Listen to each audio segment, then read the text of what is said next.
मैं कंफर्टेबल है। अरे पहले बात करने का आदमी किधर है?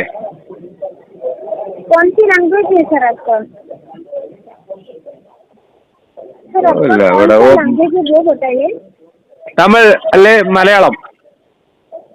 मलयालम नहीं है सर।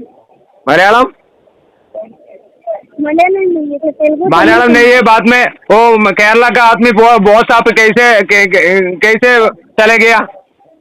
बॉस आप पूरा आदमी केरला का आदमी बॉस आप कन्नड़ एजेंट है। आपको कौन सी इनमें से कौन सा लैंग्वेज है? കന്നഡ ഏജന്റ് ഒരു കാര്യം പറയുമ്പോ പിന്നെ ഓള് തമിഴ് പിന്നെ ഇതുവരെ തമിഴാ വലറ്റീന്ന് ഇപ്പൊ നോക്കുമ്പോ പിന്നെ हिंदी हिंदी बात करेगा। पहले पहले तमिल आदमी बात करेगा। अभी अभी देखो हिंदी आदमी बात करेगा। ये क्या हुआ? आप वेट कर लीजिए सर, आपको कॉल